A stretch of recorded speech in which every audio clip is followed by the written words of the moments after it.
ଆଜି ତୁମ୍ଭେ ଆପଣା ପିତା ଓ ଆପଣା ମାତାଙ୍କୁ ସମ୍ଭ୍ରମ କର। ଏହି ବିଷୟ ଅନ୍ତର୍ଗତ ଆସନ୍ତୁ ଆମ୍ଭେମାନେ ପରମେଶ୍ୱରଙ୍କ ବାକ୍ୟର ଅଧ୍ୟୟନ କରିବା।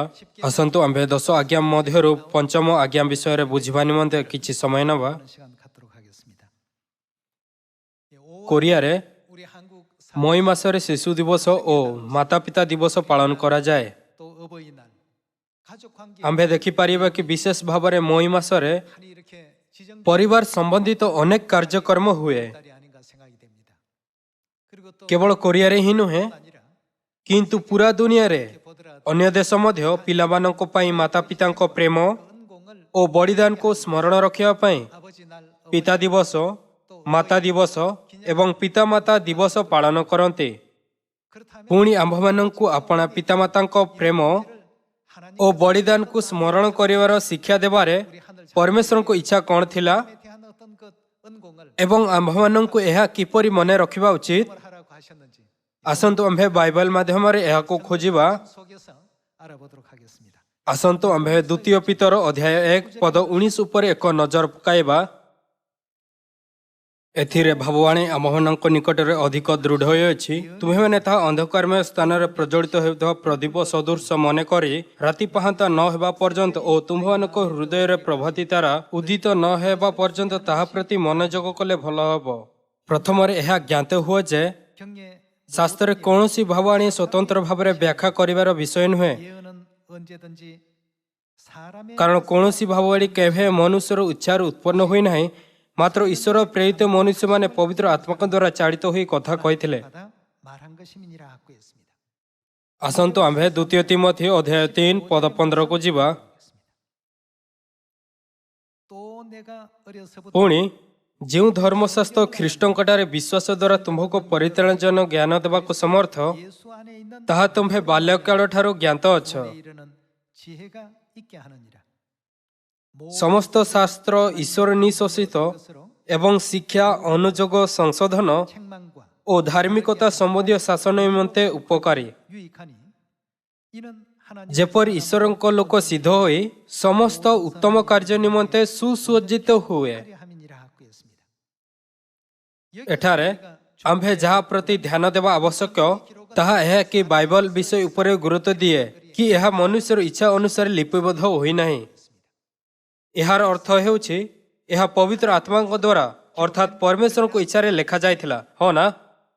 ଏଥିପାଇଁ ଯେତେବେଳେ ଆମ୍ଭେ ଧ୍ୟାନରେ ବାଇବେଲ ଦେଖୁଅଛୁ, ତେବେ କ'ଣ ଆମ୍ଭେ ଏହା ବୁଝିପାରିବା ନାହିଁ କି ପରମେଶ୍ୱର ଆମ୍ଭମାନଙ୍କ ପିତା ଓ ମାତାଙ୍କ ସମ୍ମାନ କରିବା ବିଷୟରେ କ'ଣ କହିଛନ୍ତି? ଆଜି ଆସନ୍ତୁ ଆମ୍ଭେ ବାଇବେଲରେ ତୁମ୍ଭେ ଆପଣା ପିତା ଓ ଆପଣା ମାତାଙ୍କୁ ସମ୍ଭ୍ରମ କର ଶିକ୍ଷା ଉପରେ ଧ୍ୟାନ ଦେବା। ଆସନ୍ତୁ ଆମ୍ଭେ ଯାତ୍ରା ପୁସ୍ତକ ଅଧ୍ୟାୟ 20 ପଦ 12 ଖୋଲିବା। ତୁମ୍ଭେ ଆପଣା ପିତା ଓ ଆପଣା ମାତାଙ୍କୁ ସମ୍ଭ୍ରମ କର। ଏଠାରେ ଏହା କ'ଣ କହୁଅଛି କି ଆମ୍ଭମାନଙ୍କୁ କ'ଣ କରିବା ଉଚିତ? ତୁମ୍ଭେ ଆପଣା ପିତା ଓ ଆପଣା ମାତାଙ୍କୁ ସମ୍ଭ୍ରମ କର। କିଛି ଲୋକଙ୍କ ପିତାମାତା ହୁଏତ ଆଗରୁ ହିଁ ଦେହାନ୍ତ ହୋଇସାରିଛନ୍ତି, ଆଉ କିଛି ଲୋକଙ୍କ ପିତାମାତା ଆଜି ମଧ୍ୟ ଜୀବିତ ଅଛନ୍ତି। ପିତାମାତା ଦିବସରେ ଆମ୍ଭମାନଙ୍କୁ ଆପଣା ପିତାମାତାଙ୍କୁ ଧନ୍ୟବାଦ ଦେବା ନିମନ୍ତେ ଫୋନ କରିବା ଉଚିତ ଏବଂ ସେମାନଙ୍କ ସହିତ କଥାବାର୍ତ୍ତା କରିବା ଉଚିତ। ସଙ୍ଗରେ ହିଁ ଆପଣ ସେମାନଙ୍କୁ ସ୍ୱାଦିଷ୍ଟ ଖାଦ୍ୟ ଖାଇବାକୁ ଦିଅନ୍ତୁ। ଯେତେବେଳେ ପିତାମାତାଙ୍କ ପ୍ରେମ ଓ ବଳିଦାନର କଥା ଆସେ, ସେମାନେ ଆମ୍ଭମାନଙ୍କୁ ମୁକ୍ତରେ ଖାଇବାକୁ ଦେଲେ ଏବଂ ଆମ୍ଭମାନଙ୍କୁ ପୋଷାକ ପିନ୍ଧାଇଲେ ଏବଂ ଯେତେବେଳେ ଆମ୍ଭେ ବଡ଼ ହୋଇ ବୟସ୍କ ହୋଇଥିଲୁ, ସେ ପର୍ଯ୍ୟନ୍ତ ସେମାନେ ମୁକ୍ତରେ ଆମ୍ଭର ଯତ୍ନ ନେଇଥିଲେ। ତଥାପି ସେମାନେ ପ୍ରତିବଦଳରେ କେବେ କିଛି ମାଗିଲେ ନାହିଁ। ସେମାନେ ଆମ୍ଭମାନଙ୍କୁ କଦାପି କହିଲେ ନାହିଁ, ଯେହେତୁ ମୁଁ ତୁମ୍ଭକୁ ଘରେ ଶୋଇବାକୁ ଦେଲି, ତେବେ ତୁମ୍ଭେ କେତେ ଭଡ଼ା ଦେବ? ମୁଁ ତୁମ୍ଭକୁ ଦଶନ୍ଧି ଧରି ପୋଷାକ ପିନ୍ଧାଇଲି ଓ ପୋଷଣ କଲି, ତେବେ ତାହା ପାଇଁ ତୁମ୍ଭକୁ କୃତଜ୍ଞ ହେବା ଉଚିତ। ସେମାନେ କିଛି ମଧ୍ୟ ମାଗିଲେ ନାହିଁ, କିନ୍ତୁ ଏହାର ଅର୍ଥ ନୁହେଁ କି ଆମ୍ଭମାନଙ୍କ ପିତାମାତା ବଳିଦାନ କଲେ ନାହିଁ। କ'ଣ କାହା ନିମନ୍ତେ ମଧ୍ୟ ସ୍ୱୟଂ ଠାରୁ ବଡ଼ ହେବା ଉଚିତ? ଏହି କାରଣରୁ ପରମେଶ୍ୱର ଆମ୍ଭମାନଙ୍କୁ ବାଇବେଲ ଦ୍ୱାରା ଶିଖାଇଲେ, ତୁମ୍ଭେ ଆପଣା ପିତା ଓ ଆପଣା ମାତାଙ୍କୁ ସମ୍ଭ୍ରମ କର। ଯେମିତିକି ଲେଖା ଅଛି, ତୁମ୍ଭେ ଆପଣା ପିତା ଓ ଆପଣା ମାତାଙ୍କୁ ସମ୍ଭ୍ରମ କର, ତହିଁରେ ତୁମ୍ଭର ସଦାପ୍ରଭୁ ପରମେଶ୍ୱର ତୁମ୍ଭକୁ ଯେଉଁ ଦେଶ ଦେବେ, ସେହି ଦେଶରେ ତୁମ୍ଭର ଦୀର୍ଘ ପରମାୟୁ ହେବ। ଏହି ପ୍ରକାର परमेश्वर आम्भମାନଙ୍କୁ ଜାଣିବାକୁ ଦେଲେ କି ସେ ଆପଣ ଆଶୀର୍ବାଦ ସେହି ଲୋକମାନଙ୍କୁ ପ୍ରଦାନ କରିବେ ଯେଉଁମାନେ ସେମାନଙ୍କ ଶାରୀରିକ ପିତାମାତା ଓ ଆତ୍ମିକ ପିତାମାତାଙ୍କର ମଧ୍ୟ ସମ୍ମାନ କରନ୍ତି।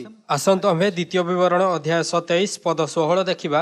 ସେହି ଲୋକ ସହିତ କ'ଣ ହେବ ଯେ କେହି ଆପଣ ପିତାଙ୍କୁ କି ଆପଣ ମାତାଙ୍କୁ ଅବଜ୍ଞା କରଇ ଯେ କେହି ଆପଣ ପିତାଙ୍କୁ କି ଆପଣ ମାତାଙ୍କୁ ଅବଜ୍ଞା କରଇ ସେ ଶାପଗ୍ରସ୍ତ ହେଉ।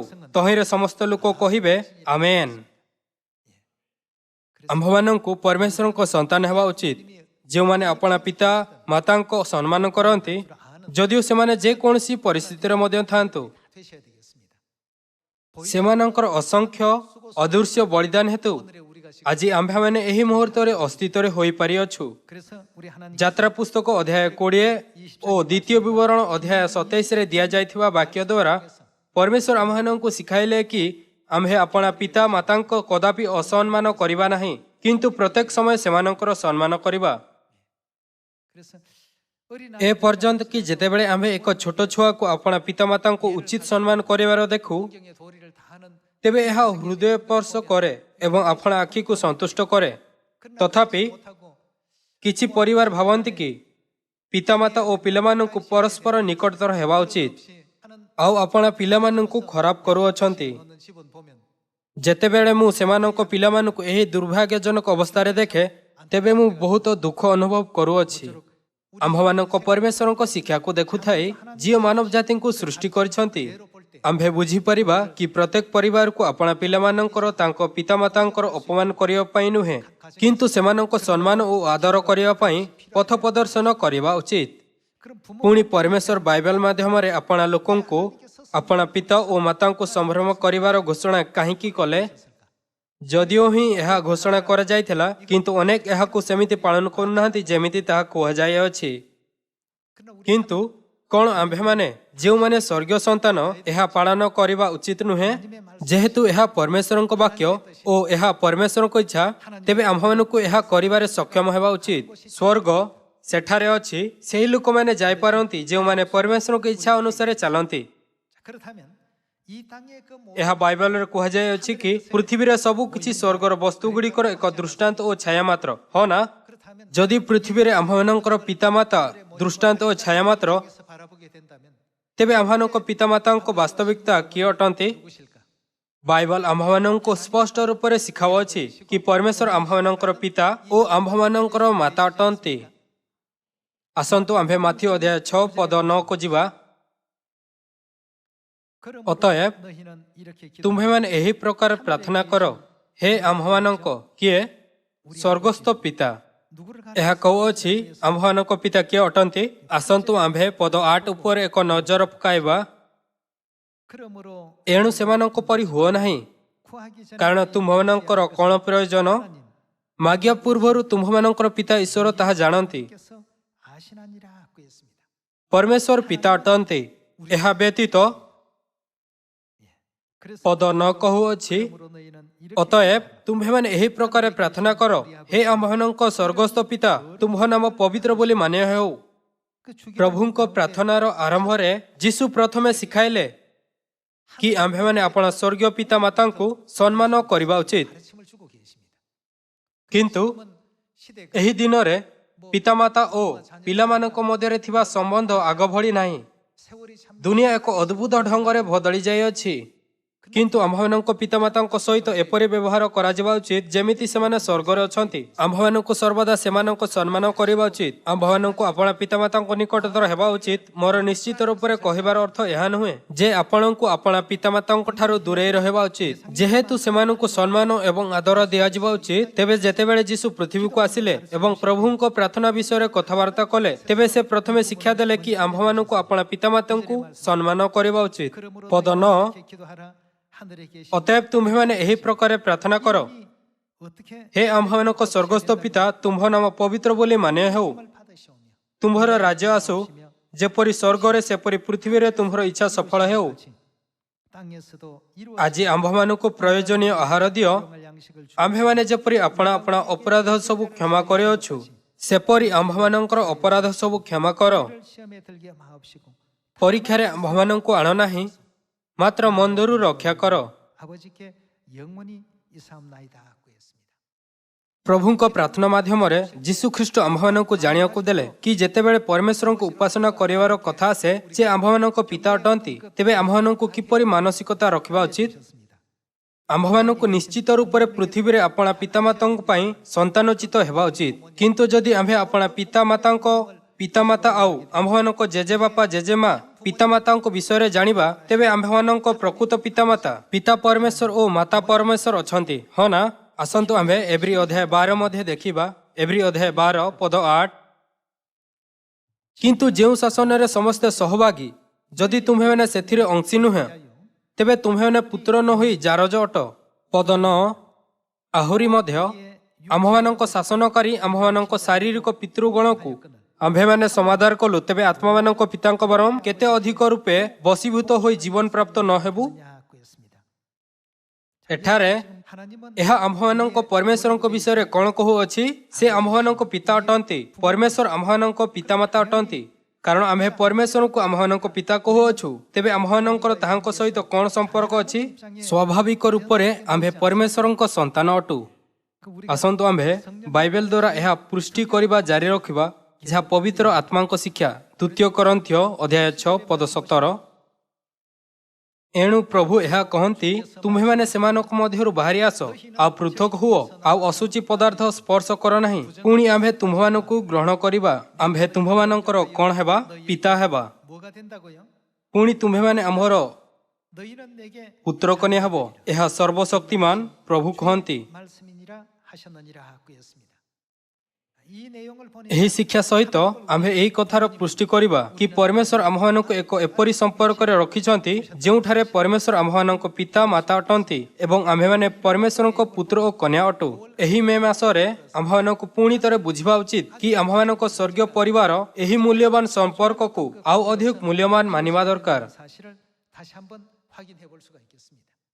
ଆଜି ଆସନ୍ତୁ ଆମ୍ଭେ ଆପଣା ହୃଦୟରେ ଏହି କଥା ନିଶ୍ଚିତ କରିବା कि परमेश्वर आम्भମାନଙ୍କର पिता ଓ आम्भମାନଙ୍କର माता ଅଟନ୍ତି ଆଉ ଆମ୍ଭେ परमेश्वरଙ୍କ ସନ୍ତାନ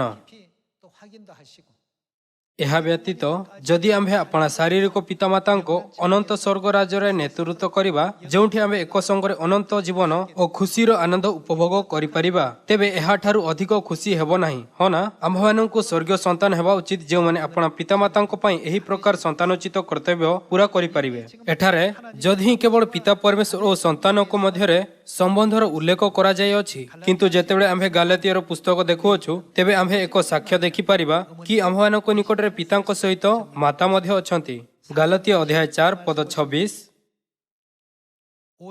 କିନ୍ତୁ ଉର୍ଦ୍ଧ୍ୱସ୍ଥ ଜେରୁସାଲେମ ସ୍ୱାଧୀନା ସେ କିଏ ଅଟନ୍ତି ଆମ୍ଭମାନଙ୍କ ଜନନୀ ଆସନ୍ତୁ ଆମ୍ଭେ ପଦ 27 ସହିତ ଜାରି ରଖିବା ଯେଣୁ ଲେଖା ଅଛି ଆଗ ବନ୍ଧ୍ୟ ଅପ୍ରସୂତେ ଆନନ୍ଦ କର ଆଗ ପ୍ରସବ ବେଦନା ରହିତେ ଉଚ୍ଚ ସ୍ୱରରେ ଜୟଧ୍ୱନି କର କାରଣ ସଦଭାର ସନ୍ତାନ ଠାରୁ ଅନାଥର ସନ୍ତାନ ଅଧିକ ହେ ଭାଇମାନେ ତୁମ୍ଭେମାନେ ଇସାକଙ୍କ ପରି ପ୍ରତିଜ୍ଞାର ସନ୍ତାନ ଆମ୍ଭେ ଇସାକଙ୍କ ସମାନ ପ୍ରତିଜ୍ଞାର ସନ୍ତାନ କିନ୍ତୁ ଶାରୀରିକ ସ୍ୱଭାବ ଅନୁସାରେ ଯେ ଜାତ ସେ ଯେପରି ସେ ସମୟରେ ଆତ୍ମାଙ୍କ ପ୍ରତିଜ୍ଞା ଅନୁସାରେ ଯେ ଜାତ ତାଙ୍କୁ ତାଡ଼ନା କରୁଥିଲା ସେହିପରି ଏବେ ମଧ୍ୟ ଘଟୁଅଛି ମାତ୍ର ଶାସ୍ତ୍ର କ'ଣ କୁହେ ଦାସୀ ଓ ତାର ପୁତ୍ରକୁ ବାହାର କରିଦିଅ କାରଣ ଦାସୀର ପୁତ୍ର ସ୍ୱାଧୀନ ସ୍ତ୍ରୀର ପୁତ୍ର ସହିତ ଉତ୍ତରାଧିକାରୀ ହେବ ନାହିଁ ଅତଏବ ଭାଇମାନେ ଆମ୍ଭେମାନେ ଦାସୀର ସନ୍ତାନ ନୁହଁ କିନ୍ତୁ ଆମ୍ଭେମାନେ କାହାର ସନ୍ତାନ ସ୍ୱାଧୀନ ସ୍ତ୍ରୀର ସନ୍ତାନ ଗାଲାତୀୟ ଅଧ୍ୟାୟ 4 ପଦ 26ରେ ସ୍ୱାଧୀନ ସ୍ତ୍ରୀ କିଏ ଅଟନ୍ତି ସେ ଆମ୍ଭମାନଙ୍କ ଜନନୀ ବାଇବଲ ସ୍ପଷ୍ଟ ରୂପରେ ସାକ୍ଷ୍ୟ ଦେଉଅଛି କି ଆମ୍ଭେମାନେ ମାତାର ସନ୍ତାନ ଅଟୁ ଯେମିତି ପୃଥିବୀରେ ଗୋଟିଏ ପରିବାର ହେବା ନିମନ୍ତେ ଜଣେ ପିତା ଜଣେ ମାତା ଓ ସନ୍ତାନ ହେବା ଉଚିତ ଠିକ୍ ସେମିତି ବାଇବଲ ସ୍ପଷ୍ଟ ରୂପରେ ଆମ୍ଭମାନଙ୍କୁ ଶିକ୍ଷା ଦେଉଅଛି କି ଆତ୍ମିକ ଦୁନିଆ ଅର୍ଥାତ୍ ସ୍ୱର୍ଗରେ ପିତା ପରମେଶ୍ୱର ମାତା ପରମେଶ୍ୱର ଆଉ ସେମାନଙ୍କ ଆତ୍ମିକ ପୁତ୍ର ଓ କନ୍ୟାଙ୍କ ଅସ୍ତିତ୍ୱ ଅଛି ଯେମିତି ଆମ୍ଭେମାନେ ଦ୍ୱିତୀୟ ପିତର ଅଧ୍ୟାୟ 1 ପଦ 19ରେ ଟିକିଏ ସମୟ ପୂର୍ବରୁ ଦେଖିଥିଲୁ ବାଇବଲ ମନୁଷ୍ୟଙ୍କ ଇଚ୍ଛାରୁ ଲେଖାଯାଇ ନାହିଁ କିନ୍ତୁ ପବିତ୍ର ଆତ୍ମାଙ୍କ ଇଚ୍ଛାରୁ ଅର୍ଥାତ୍ ପରମେଶ୍ୱରଙ୍କ ଇଚ୍ଛାରୁ ଲେଖାଯାଇଥିଲା परमेश्वर बाइबल द्वारा 하나님께서 माता परमेश्वर को अस्तित्व विषय रे कहउछंती। 설명하시는데 어머니 없다. तेबे कौन सही ख्रिस्टियान माने जो माने भूल दाबी करती और विश्वास करती कि मातांकर अस्तित्व नहीं उद्धार प्राप्त करि परिबे 이럴 수가 있겠습니까? 하나님 से माने परमेश्वर को वाक्य अस्वीकार करुछंती। एथिपाई से माने निश्चित रूप से स्वर्ग राज्य रे प्रवेश करिवारे अयोग्य होई जिवे। 여러분들이 너무나도 जेमिति कि समस्ते जानिछंती माथियो अध्याय 7 रे एहा कुहा जाय अछि, 하늘에 계신 아버지의 मात्र जे मोहर स्वर्गस्थ पिता को इच्छा साधन करे से प्रवेश करिवो। हाँ ना, जदि ही बाइबल आम्भମାନଙ୍କୁ शिक्षा देउछि कि मातांको अस्तित्व अछि, तथापि जदि केही एहा अस्वीकार करे ओ एहा कहूथे अस्वीकार करे कि नाही मु माता उपरे विश्वास करि परिबि नाही, तेबे एहार निश्चित प्रमाण अछि कि सही व्यक्ति परमेश्वरଙ୍କ संतान नुहे। 우리는 पवित्र आत्मा आम्भମାନଙ୍କୁ स्वर्गीय पिता ओ मातांको विषय रे साक्ष्य देले। 그리스도 안상님과 आसंतो आम्भे कदापि ख्रीष्ट आनसांग हों ओ स्वर्गीय माता नूतन जेरूसलेम को ऊपर अपना विश्वास हराइबा नहीं। 꼭 되셔야 되겠습니다. आसंतो आम्भे आदि पुस्तक अध्याय 1 पद 26 ऊपर एक नजर पकाइबा।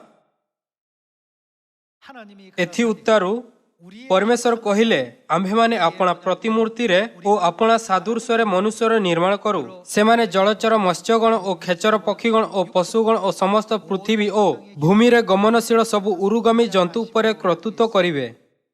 여기에 एहा कहू अछि आम्भे माने कोन करिबा? 우리의 आम्भे माने अपना प्रतिमूर्ति रे ओ अपना सादृश्य रे मनुष्यर निर्माण करू। प्रश्न यह कि केते जण परमेश्वर मानव जाति को सृष्टि कले?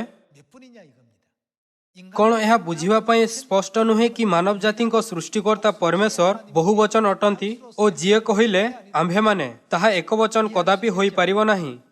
ए उत्तरु परमेश्वर कहिले आम्भे माने अपना प्रतिमूर्ति रे ओ अपना सादृश्य रे मनुष्यर निर्माण करू। से माने जलचर मत्स्यगण ओ खेचर पक्षीगण ओ पशुगण ओ समस्त पृथ्वी ओ भूमि रे गमनशील सब उरुगामी जंतु उपरे कर्तृत्व करिवे। अनंतर परमेश्वर अपना प्रतिमूर्ति रे मनुष्य को सृष्टि कले। परमेश्वर को प्रतिमूर्ति रे से ताहा को सृष्टि कले। परमेश्वर काहा को सृष्टि कले? पुरुष और स्त्री करी से सेमानन को सृष्टि कले। कारण परमेश्वर अछंती जहां को निकट रे एक पुरुष प्रतिरूप और स्त्री प्रतिरूप अछि। तेबे यह सठिक कि एठारे आम्भे माने शब्दर व्यवहार करा जाय अछि। 그럼 남성 पुरुष प्रतिरूपर परमेश्वर विषय कहवा तेबे आम्भे तांकु पिता परमेश्वर बोली कहू। 또 여성적인 पुणी आम्भମାନଙ୍କୁ स्त्री प्रतिरूपर परमेश्वर को कौन कहवा उचित? 당연히 불러야 되겠습니까? माता परमेश्वर। 그래서 आम्भे देखिपारिबा कि पृथ्वी रे एपरि कौनसी प्राणी नाही जहाँ निकटरे माता बिना जीवन अछि 어떤 것도 बा ताहार अस्तित्व अछि। 우리가 발견할 수 있겠습니다. समस्त जीवित प्राणी को निकटरे आपण माता अछंती। पुणी बाइबल रे परमेश्वर आम्भମାନଙ୍କୁ एही शिक्षा काहेकि देले कि तुम्भे अपना पिता और अपना माता को संभ्रम करो? कौन यह एक एपरी शिक्षा जहाँ केवल आम्भମାନଙ୍କୁ शारीरिक पितामाता संबंधित? आम्भମାନଙ୍କୁ प्रथमे यह बुझिबार आवश्यकता अछि कि परमेश्वर पृथ्वी रे एही प्रकार समस्त प्रणाली काहेकि प्रस्तुत कले। आसंतु आम्भे रोमियो अध्याय 1 पद 18 को जिबा। 하나님 कारण जो लोक माने अधर्म रे सत्य को प्रतिरोध करती सेमानंकर समस्त अपवित्रता और अधर्म विरोध रे स्वर्गरु ईश्वरଙ୍କ क्रोध प्रकाशित होइछि। पद 19 जेणु ईश्वरଙ୍କ सम्बन्धरे जहा ज्ञातब ताहा सेमानଙ୍କ अंतरे प्रकाशित होइछि। ईश्वर तो सेमानଙ୍କ निकटरे ताहा प्रकाश करि अछंती। जगतर सृष्टि कालबधी ताहांकर अदृश्य गुण समूह अर्थात ताहांकर अनादि अनंत शक्ति और ईश्वरत्व सृष्ट वस्तु गुड़िक द्वारा बोधगम्य हुई स्पष्ट रूपे प्रतीयमान होइछि जेपरि सेमानଙ୍କର उत्तर देवार बाट न थाए। पृथ्वी रे जेउ पारिवारिक प्रणाली से प्रस्तुत कले ताहा द्वारा परमेश्वर कौन प्रकाश करिया को चेष्टा करुथिले? 어떻게 하기 위한 것입니까? तांकर अदृश्य गुण ईश्वरत्व 내고자 하시는 एही सृष्टि रे लुचि रहिथिबा परमेश्वरଙ୍କ इच्छा। 그렇다면 이 세상 जेमिति सांसारिक परिवार प्रणाली रे पिता माता और संतान थांती ठीक सेमिति ही कौन या स्पष्ट और स्वाभाविक नुहे कि पिता परमेश्वरଙ୍କ सहित 하나님이 존재하시고 माता परमेश्वर 존재한다. और स्वर्गीय संतानଙ୍କ अस्तित्व मध्य थिबा दरकार। 당연한 이치 아니겠습니까? 그 परमेश्वर सही वस्तु जहाँ अदृश्य प्रकट करिया पई पृथ्वी रे सब किछि सृष्टि कले। भाई और भणी माने बाइबल परमेश्वर को पवित्र आत्मा को इच्छारु लेखा जाइथिला। 사람의 뜻으로 내 मनुष्य को इच्छारु केबे होई नाही। पुणी बाइबल कहार अस्तित्व विषय रे साक्ष्य दिए कौन यह आम्भମାନଙ୍କୁ ए तथ्य पे जागृत करू नाही? 아버지 하나님 कि पिता परमेश्वर माता परमेश्वर ଓ ସ୍ୱର୍ଗୀୟ ସନ୍ତାନଙ୍କ ସୁନିଶ୍ଚିତ ରୂପରେ ଅସ୍ତିତ୍ୱ ଅଛି। 일깨우시고 계시지 않습니까? ପୁଣି ପରମେଶ୍ୱରଙ୍କ ଇଚ୍ଛା କ'ଣ କ'ଣ ଏହି ତଥ୍ୟ ଉପରେ ବିଶ୍ୱାସ କରିବାର ଅଛି କି ଏହାକୁ ଅସ୍ୱୀକାର କରିବା ଦରକାର? ଆମ୍ଭମାନଙ୍କୁ ନିଶ୍ଚିତ ରୂପରେ ଏହା ଉପରେ ବିଶ୍ୱାସ କରିବା ଦରକାର। 마태복음 14장 ଆସନ୍ତୁ ଆମ୍ଭେ ମାଥିଉ ଅଧ୍ୟାୟ 13 ପଦ 10 ଦେଖିବା।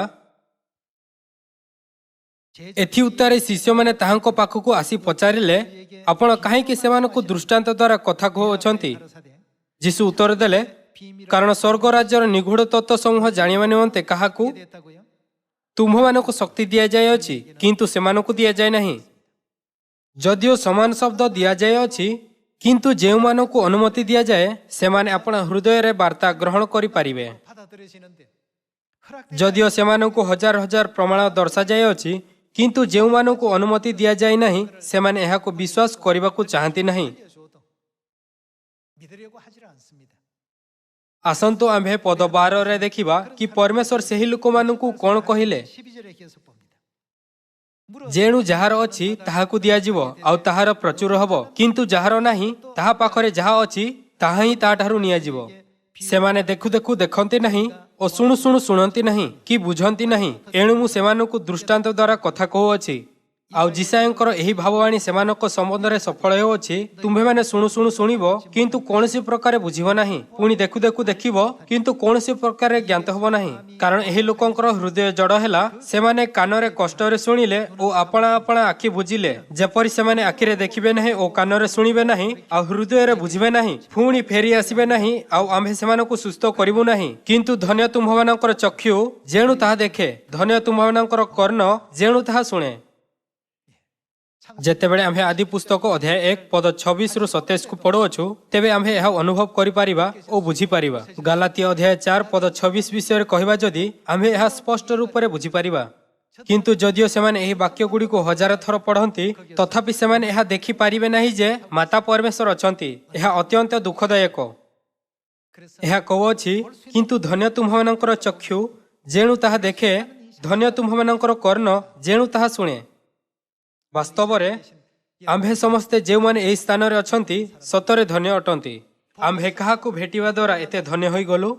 ଆମ୍ଭେ ଆମ୍ଭମାନଙ୍କ ପିତା ଓ ଆମ୍ଭମାନଙ୍କ ମାତାଙ୍କ ସହିତ ଭେଟ ହେଲୁ ଆଉ ଜୀବନ ଜଳର ସ୍ରୋତ ନିକଟକୁ ଆମ୍ଭମାନଙ୍କ ନେତୃତ୍ୱ ହୋଇଅଛି, ହଁ ନା? 하나님께서 생명 ପରମେଶ୍ୱର ଆମ୍ଭମାନଙ୍କୁ ଆମ୍ଭମାନଙ୍କ ସ୍ୱର୍ଗୀୟ ମାତା ନୂତନ ଜିରୁସାଲେମଙ୍କ ଅସ୍ତିତ୍ୱକୁ ଅନୁଭବ କରିବା ଓ ବିଶ୍ୱାସ କରିବାକୁ ଦେଉଛନ୍ତି, ଯିଏ ଜୀବନ ଜଳର ସ୍ରୋତ ଅଟନ୍ତି। 있도록끔 하셨습니다. ପରମେଶ୍ୱର ଆପଣା ସିଂହାସନ ତ୍ୟାଗ କଲେ ଓ ଆପଣା ମହିମାମୟ ରାଜ୍ୟକୁ ଛାଡ଼ିଦେଲେ। 그 세계도 지위도 ଆପଣା ସନ୍ତାନଙ୍କୁ ରକ୍ଷା କରିବା ପାଇଁ ସେ ପୃଥିବୀକୁ ଆସିଲେ ଓ ଆପଣା ବହୁମୂଲ୍ୟ ରକ୍ତ କ୍ରୁଶରେ ଝରାଇଲେ। 주시고 ଯେତେବେଳେ ସେ ଦ୍ୱିତୀୟ ଥର ଆସିଲେ ତେବେ ସେ 37 ବର୍ଷ ପର୍ଯ୍ୟନ୍ତ ସୁସମାଚାର ପଥରେ ଚାଲିଲେ। 지금 이 ଏହି ସମୟ ମଧ୍ୟ ଶୈତାନର ବାଧା ଦ୍ୱାରା ଆମ୍ଭମାନଙ୍କୁ ରକ୍ଷା କରିବା ପାଇଁ ଆମ୍ଭମାନଙ୍କ ପିତା ଓ ମାତା ଅନେକ ଅଦୃଶ୍ୟ ପ୍ରୟାସ ସହିତ 회방들을 다 ଆମ୍ଭମାନଙ୍କ ପାଇଁ ବହୁତ ଅଧିକ ବଳିଦାନ କରୁଛନ୍ତି। 천국으로 이끌고 계시는 우리 하늘 아버지 ସ୍ୱର୍ଗରେ ଆମ୍ଭମାନଙ୍କ ନେତୃତ୍ୱ କରିବାରେ ମହାନ ବଳିଦାନ କରିବା ପାଇଁ ଆସନ୍ତୁ ଆମ୍ଭେ ଆମ୍ଭମାନଙ୍କ ସ୍ୱର୍ଗୀୟ ପିତା ଓ ସ୍ୱର୍ଗୀୟ ମାତାଙ୍କୁ ଆଉ ଥରେ ଧନ୍ୟବାଦ, ମହିମା ଓ ସମ୍ମାନ ଦେବା।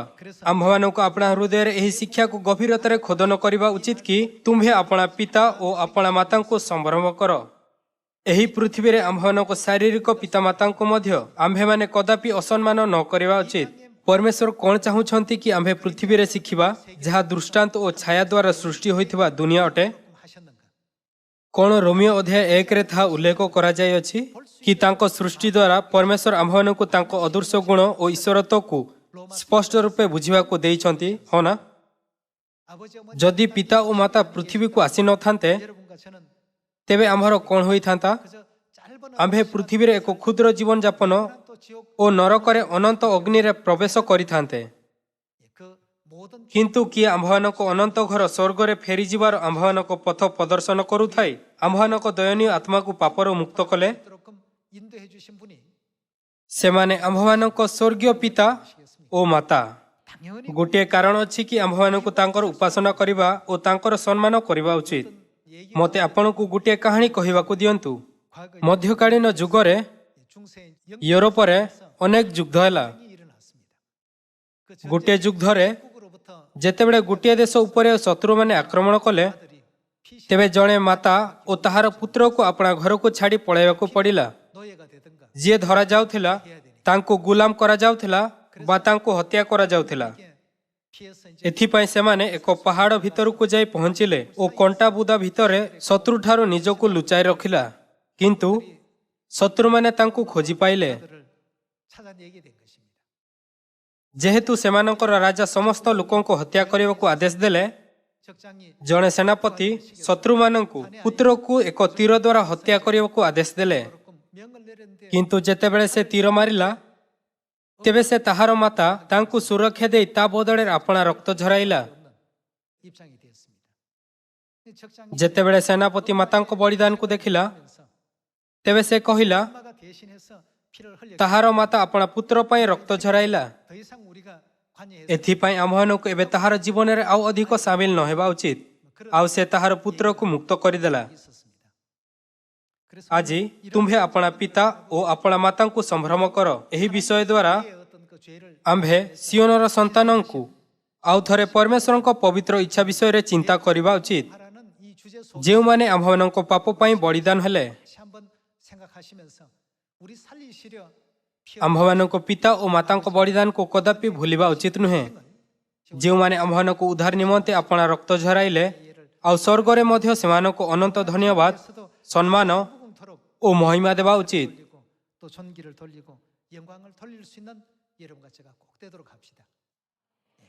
그래서 ତେବେ କ'ଣ ପିତା ସ୍ୱର୍ଗୀୟ ମାତାଙ୍କୁ ଆମ୍ଭମାନଙ୍କ ସମ୍ମୁଖରେ ପ୍ରକଟ କରିବା ଓ ଘୋଷଣା କରିବା ପାଇଁ ଗୋଟିଏ ଦିନ ନିଯୁକ୍ତ କଲେ ନାହିଁ? 우리 하늘 ସ୍ୱର୍ଗୀୟ ମାତା ପିତା ଦିବସ ଦ୍ୱାରା ଆସନ୍ତୁ ଆମ୍ଭେ ଆମ୍ଭମାନଙ୍କ ସ୍ୱର୍ଗୀୟ ପିତା ଓ ମାତାଙ୍କୁ ଆଉ ଅଧିକ ଧନ୍ୟବାଦ, ସମ୍ମାନ ଓ ମହିମା ପ୍ରଦାନ କରିବା। ମୁଁ ଆନ୍ତରିକତାର ସହିତ ଆଶା କରୁଅଛି କି ଗୋଟିଏ ମଧ୍ୟ ଆତ୍ମା ଆମ୍ଭମାନଙ୍କ ପିତା ଏବଂ ମାତାଙ୍କ କୋଳରୁ ଦୂରେଇ ଯିବ ନାହିଁ, କିନ୍ତୁ ଶେଷ ପର୍ଯ୍ୟନ୍ତ ସେମାନେ ଯେଉଁ ଆଡ଼େ ଯାଆନ୍ତି ସେମାନଙ୍କର ପାଳନ କରିବା, ଯାହା ଫଳରେ ଆମ୍ଭେ ସ୍ୱର୍ଗ ରାଜ୍ୟରେ ପ୍ରବେଶ କରିପାରିବା। ଆପଣଙ୍କୁ ଅନେକ ଧନ୍ୟବାଦ। ପରମେଶ୍ୱର ଆପଣଙ୍କୁ ଆଶୀର୍ବାଦ କରନ୍ତୁ।